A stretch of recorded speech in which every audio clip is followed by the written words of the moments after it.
In this episode of Pop Culture Weekly, it's all about the brand new series Under the Banner of Heaven, and I talked to Andrew freaking Garfield. Let's go! Welcome to Pop Culture Weekly with Kyle McMahon from iHeartRadio. Your pop culture news, views, reviews, and celebrity interviews on all the movies, TV, music, and pop culture you crave weekly. Here's Kyle McMahon.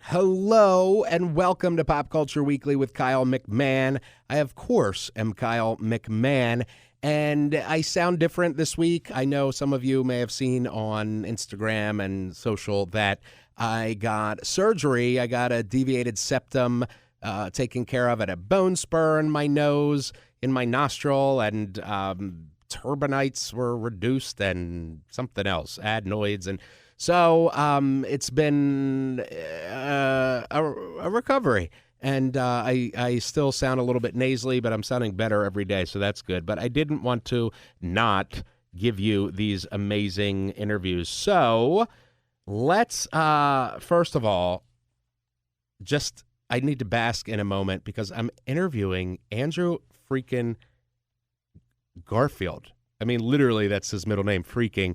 He is so amazing. Obviously, he is Spider-Man, one of the three Spider-Men. And, you know, he's won so many awards because he's not just a Spider-Man. He is an excellent actor as well. He has been nominated for Best Actor from the Oscars, the Academy Awards, both in 2017 for Hacksaw Ridge and just this year in 2022 for Tick, Tick, Boom. He won Best Actor in a Leading Role for Boy A for the BAFTA Awards. He won a Golden Globe for Best Actor in a Motion Picture, Musical, or Comedy at the Golden Globes for Tick, Tick, Boom this year. He won a Tony, won a freaking Tony for Best Leading Actor for Angels in America. I mean, his ridiculously long list of insanely awesome, you know, acting awards just continues to rack up. So, and then, of course, I mean, just his acting credits alone.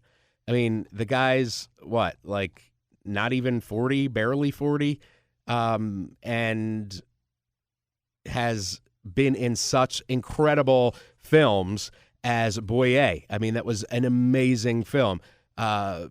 Social Network, amazing freaking Spider-Man, and amazing freaking Spider-Man 2, and Hacksaw Ridge, and Under the Silver Lake, and The Eyes of Tammy Faye, and Tick, Tick, Boom, and Spider-Man No Way Home. And that is just on the movie side. You know, he's freaking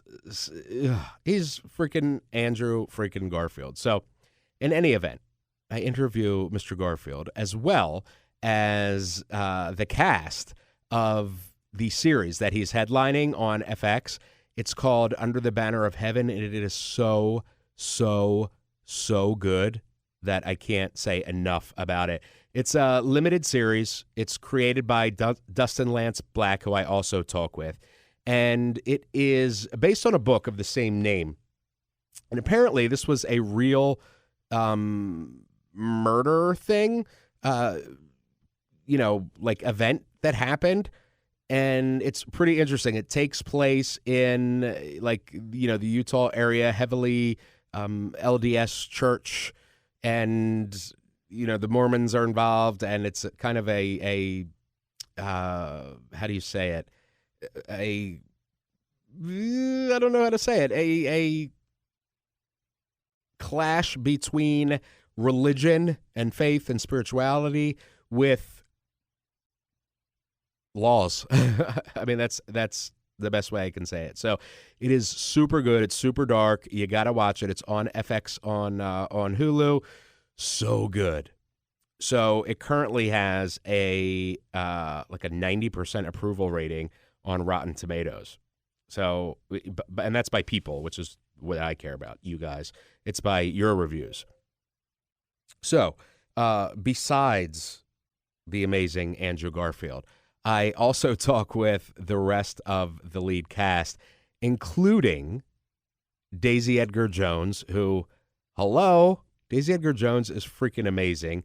Besides her nominations for Normal People, which, is a big Hulu show from Ireland, she is in the upcoming Where the Crawdads Sing, the movie adaptation about that, which comes from Reese Witherspoon. So that is supposed to be, the book people just rave about, and the buzz on the film Where the Crawdads Sing is really, really, really buzzing. So she's awesome. I talked with her. Gil Birmingham, who is currently also in Yellowstone, where he plays tribal chairman Rainwater. And he was also, in Unbreakable Kimmy Schmidt as Virgil White. And, by the way, a little tiny set of films you may have heard called Twilight, the Twilight Saga. Yes, he was in those. He played Billy Black. I mean, just really, really, really talented guy that's been everywhere, been in the business a long time. And I really enjoy talking with him, too. I also talk with the creator, Dustin Lance Black. So if for some reason you've lived under a rock, Dustin is probably best known so far as the writer for Milk. He won the Academy Award for Best Original Screenplay for Milk. He wrote J. Edgar, love that movie. He has done so many films. I mean, he was a writer on Big Love, which I think is super interesting because he grew up Mormon, and I'm going to talk to him about that. He did the story and the screenplay for Pedro, about Pedro Zamora from The Real World San Fran. Of course, Milk, J. Edgar, When We Rise, just insanely talented guy. So I'm excited for you to hear my interview with Dustin. Oh, and by the way, Dustin is married to Tom Daley, like the British Olympic champion Tom Daley. Yeah. So in any event, let's get right into it because I'm so excited and I want you guys to hear these interviews. And if you're not watching the show, which just debuted last night, you got to start watching the show immediately because it is really, really, really good. So first up, I talk with Daisy Edgar Jones, Chloe Pirrie, and Tyner Rushing from Under the Banner of Heaven.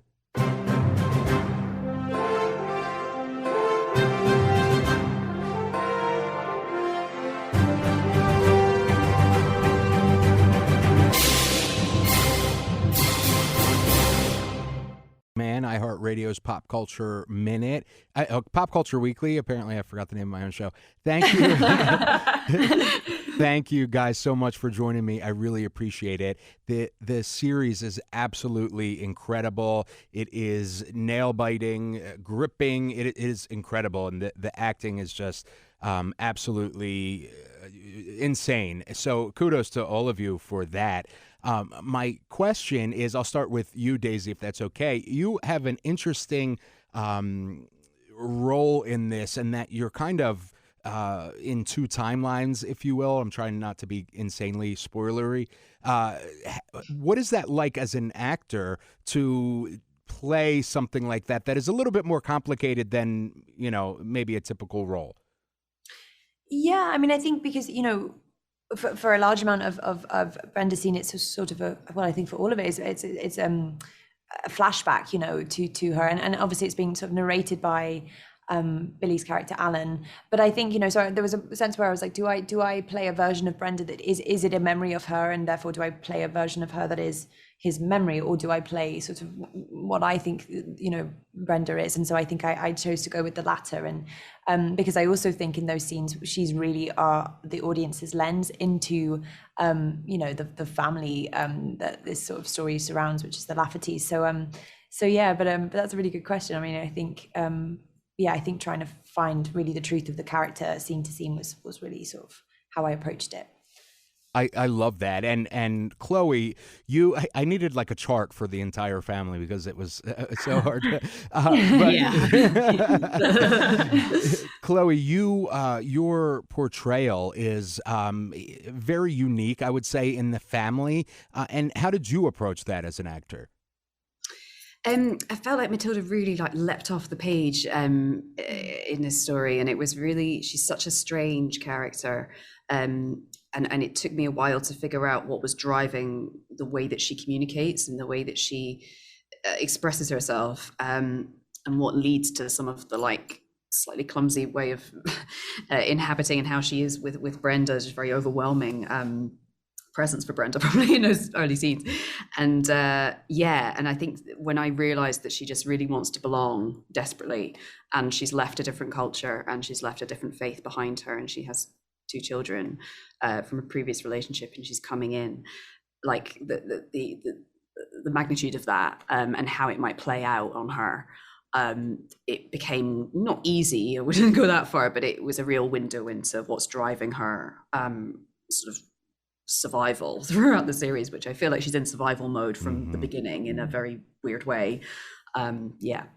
I love that. And for you, Tyner, you play almost, I wouldn't even say almost, a very iconic person historically, particularly for the LDS community. Did you feel any elect lady? Yeah. Yes. Did you feel like weight behind that, or were you able to put that out of your mind? Well, at some point you have to just, I think one of y'all had said this earlier, you do all this research and then you have to sort of let it go and trust that it's there. And then just be a human, right? I felt an immense responsibility to do her story justice, to serve her, to tell her story to the world too, because I think we're maybe telling it like it hasn't been told before, and it's important. I think it's incredibly important to know that Emma Smith was a total baddie. Yeah, and it is exciting for the viewer, the way that the series is built. Like you said, it's told in a way that has never been done before, and I love the different timelines and everything that's going on. It just adds up to this, in my opinion, a masterful execution of this series. So my final question and this is kind of for you all, was there anything in particular that you could relate to with your characters being who they are? I think for me, actually, Brenda sort of is one of the sort of closest characters to me. I think I played. I think I think we see quite, and I hope this is the case because, but she's in a very, very joyful, empathetic person, and I think I am too. So yeah, that actually aspect of her I really did relate to. And I think also she's someone who's very observant, and she spends a lot of her time watching others, and I guess as an actor, that's a big part of what I do, is sort of observing others and trying to think about how another person would experience or feels or experiences life. And so I think that's something Brenda clearly does too. I love that. And how about for you? I'm trying to think. I mean, I feel like I'm playing a Scottish woman, and I'm a Scottish woman, so that was something I could bring to it. But I feel like that sort of sense of otherness and her trying to fit in, and actually it's really interesting to sort of think about somebody who's been transplanted themselves really very far away from where she's from, and how that might play at the particular cultural baggage that Matilda might have, that's now in this new situation, in this new faith to her, and this like patriarchal family that's quite dysfunctional, and there's a lot of codes and things you're supposed to do and not do, and she has to learn it all really quickly. And I think once I was kind of in that place in my head, I was like, that feels, we've all been in situations like that where we're just trying to survive socially. So yeah. Yeah, Emma and I are alike in the sense that I think we we both like to challenge the men in our lives. And then also I would add that, you know, I'm a queer person and I grew up in Christianity. And so I experienced some challenges there. And, you know, Emma's a woman who experienced challenges from her religion as well, ultimately, right? So we have those things in common.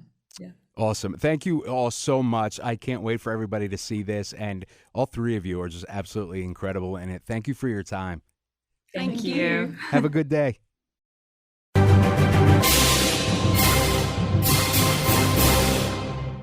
Love those super talented ladies. Look for them everywhere, but Daisy Edgar Jones, look for her in the upcoming film Where the Crawdads Sing, which I'm sure we'll be covering right here on your favorite entertainment-related pop culture podcast. That's this, Pop Culture Weekly, in case you were confused about what your favorite one is. Anyway, up next, creator of Under the Banner of Heaven and the writer of Milk and Pedro and J. Edgar, the one and only Dustin Lance Black.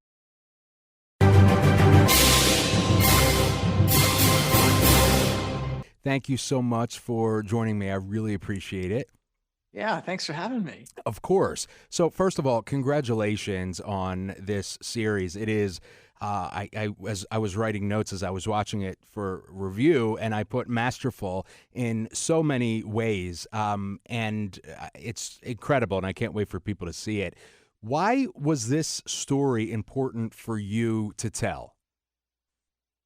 Well, first of all, I'm just trying to get past what you just said. I've not shared this with very many people, so thank you for that. I'm almost emotional. It's been a 10-year journey for me. And I mean that 100%. It really is just masterful art. So thank you. Don't make me cry. Don't make me cry on the radio. No one can see the tears. This is meaningful to me because I grew up Mormon. This is meaningful to me because I loved the church that I grew up in. I loved the culture of the church that I grew up in. And then I found it so disheartening and concerning when I dared to demonstrate curiosity and start to ask questions, you know, and I had my hand slapped for that. When I dared to ask why my mother, a single mom raising 3 boys, was treated as inferior to the men in the church, that just what I could tell that wasn't true. I knew my mom was smarter than those guys, but I wasn't allowed access to those answers. I wasn't allowed to ask the questions. And you know, my mom would leave the church when our home became violent and it became clear the church wasn't going to help us out. And I left with her. And it wouldn't be until, I mean, honestly, reading John Krakauer's book was one of the very first eye-opening moments, this lightning strike moment where so many of those questions that I wanted to ask were answered. So many questions I had never even thought to ask were answered. And, you know, I'm a bit of a nerd, so I didn't stop there. I looked into what the church had criticized about the book, and I put pressure on those spaces and those ideas. I did some more digging of my own. I started to understand what it was about this faith and frankly other faiths around the world that created this incredible, this horrific, I should say, amount of misogyny, that it seems the world just passes down generation to generation without question. And, you know, when you look into the history and you look into it in a deep fashion, it became very clear to me that this wasn't God. This is men's desires. This is selfishness. This is a power grab. You know, and I guess the question to why stick with it so long is because it was personal, but also because as time has gone by, unfortunately, it seems the lessons of this show are sadly increasingly necessary. I mean, you know, Salt Lake City in the 80s is like this microcosm of the world today. Salt Lake City in Utah was being hit hard by a recession, and kids like the Laffertys, who had always been like, you know, the toast of the town, were now going broke. And what do? It's this human instinct in tough times to turn back to fundamentalist texts, ancient texts whether they're the Constitution or the Bible. And globally right now, and over the past many years, come on, take a look at the US Supreme Court. We're headed back in a fundamentalist, originalist direction. And Brenda Lafferty and her story and this story is a cautionary tale that says, beware of following ancient dusty texts, because although there's value in them and some things that still work, there are a lot of things that don't. Mm-hmm. And one of the things that you can find in common across almost all faiths, not just Mormonism, is that these rules written by men are rife with misogyny. And they've given birth to these misogynist gods that we still pray to without question. This show is saying, ask the question. Ask the question, is a misogynist God worth your prayers? Do you want to teach your children to pray to a misogynist? And if the answer is yes, that's your right. But I hope when people stop and actually ask the question, that many people will say, you know, I'm not okay with that. And maybe the wise path is the one where we look to faith and these structures that have been built over millennia, and we find what keeps our families safe and our communities safe and healthy, and we keep those pieces. And we look at the pieces of faith that create injustice, and we put them where they belong. We destroy them. We rid ourselves of them because we know better now, and we have an obligation when we know better to do better. That's what this is about to me. That's why I couldn't let it go. That is so insanely powerful, and thank you for sharing that with me. I grew up Catholic, and I'm going totally off on a tangent here. I grew up Catholic, and as I've gotten older, I've started to question, within the lens of Christianity, why some things seem so catered to certain types of people in this book. And then, I go and look through historical texts and I realize, well, wait, a group of men changed that, and took selections from this and that and kind of came up with what they believed to, or really what they wanted. And then, then you have people believing that, and it's sad because in my opinion, it gets off of the message of what those were originally intended to do, and many times, and used as a weapon. I'm with you. I mean, listen, these problems are not exclusive to Mormondom at all. And I'll say, for the record, I think Jesus Christ sounds like he was an amazing human being, an enlightened human being. Would love to spend time and learn from Jesus Christ. I am very skeptical of modern Christians. I'm not sure Jesus Christ would recognize himself in modern Christians. I hear you. Gandhi has a famous quote, or I don't know if it's a famous quote, but has a quote that says, "I love your Christ, I don't love your Christians," or something like that. And I thought that was a pretty powerful statement. I have to wrap. Thank you so much for speaking with me. I can't wait for everybody to see this. It is really just an incredible series that I can't wait for the world to see. Oh, thank you so much. It means a lot. Thanks for having me. Thank you. Thank you for speaking with me. Hey guys, can I just remind you, I just interviewed Dustin Lance Black. Oscar-winning Dustin Lance Black. Love this man. He is extremely, extremely talented, and I have honestly just loved everything he's written. He's such a talented creator. All right, next up, the moment that we've been waiting for, I'm sure, because it's Andrew freaking Garfield. So here it is, Gil Birmingham and Andrew freaking Garfield.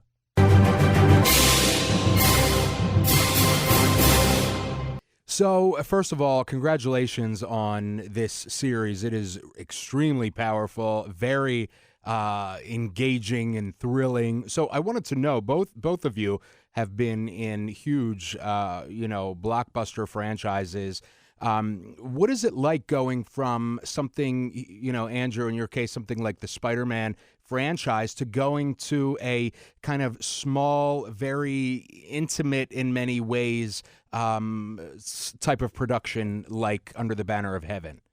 It's great, man. I love all forms of storytelling, and to be able to slip between different mediums and sizes of crew and types of story. I love anything that feels outside of my experience. So I'm always looking to expand my own consciousness, and this story in particular is a consciousness expanding ride, and I'm excited for audiences to see it.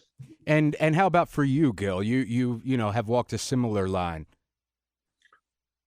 You mean with like the blockbuster Twilight? Exactly, the Twilight franchise. Twilight. Yeah, boy, that's still playing. Probably if you turn your TV on right now.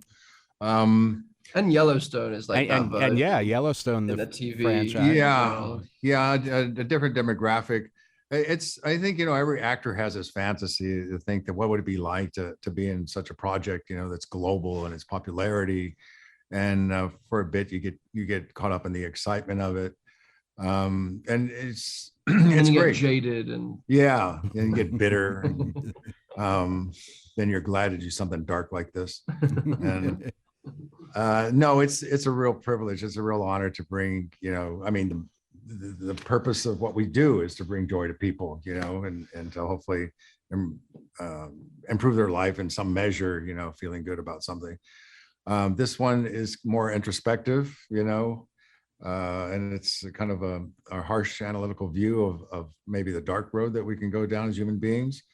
But yeah, I love doing all types of mediums and storytelling. One of the things that I love about this series, and you two in particular with it, is how you are very different characters. You're playing very different people, but kind of searching for the same goal. And I think that's an interesting dichotomy to have, especially as a viewer. It's kind of like, sometimes I'm with Bill and like his way of going about things. And then, sometimes I'm with Jeb and how he goes about things.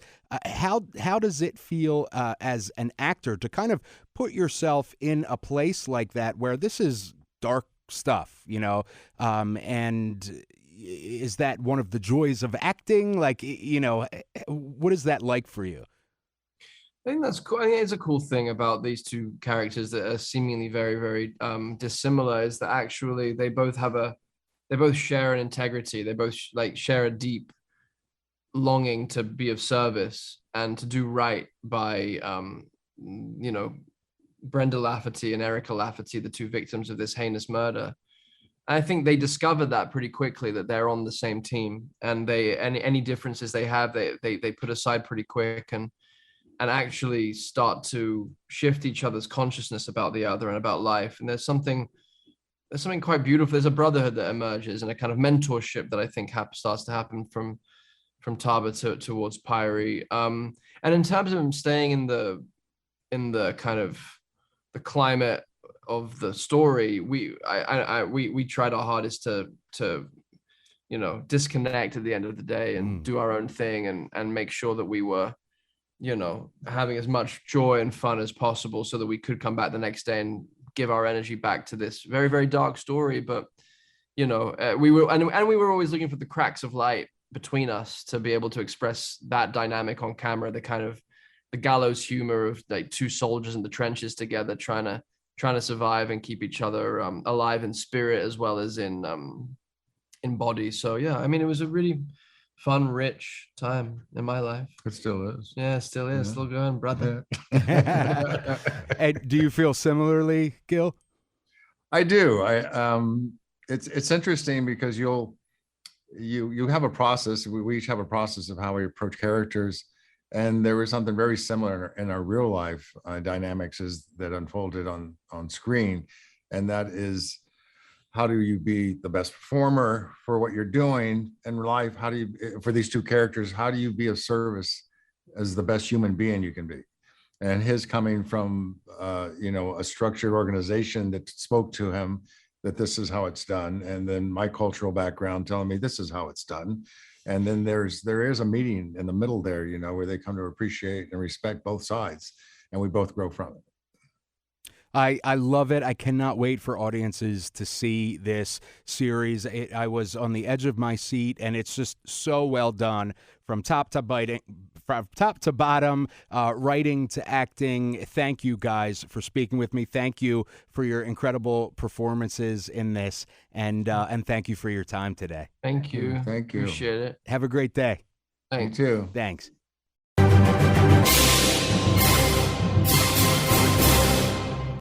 Hey guys, can I just remind you that I just talked with Gil Birmingham and Andrew freaking Garfield. It's his middle name. I've established this. That's his middle name, Andrew freaking Garfield. Love that man. Love Gil Birmingham. Love Under the Banner of Heaven. I know that you will enjoy it just as much as I am. Let's talk about it. It's a weekly show. So, it is a limited series, but it's weekly. So it's not, let's just binge them all at once. And I watched the first half because I start to get upset when I can't talk with you guys about it. I've seen the first, I've seen the whole series of something, and then I can't talk with you about it because I don't know where you guys are because we're not on the same page. Because I'm I finished it 2 months ago and they've just released episode 1. So this is cool because Under the Banner of Heaven is released on FX on Hulu every single week, week by week, episode by episode. So it is what it. So that's cool. And the season finale the series finale, the end of the series will debut June 2nd. So we have a good month and a couple weeks to talk about this. I love Under the Banner of Heaven. It's dark, gritty, but very real, very imaginative and creative in the way it's done. Dustin Lance Black is a icon in this industry for a reason. He is truly a visionary, and he brings a book that I thought would be unable to be made into a series, and he does it incredibly. So, Under the Banner of Heaven, love it. Right? Exclusively, forever, exclusively on FX on Hulu. Okay? So let's talk about it. Hope you loved all the interviews. If you want to see any of the video versions, go to podcast.popcultureweekly.com and, click on the episode you want to watch the videos for, and then you can see them there. So I will talk to you all next week. I love you. We out. Thank you for listening to Pop Culture Weekly. Hear all the latest at popcultureweekly.com.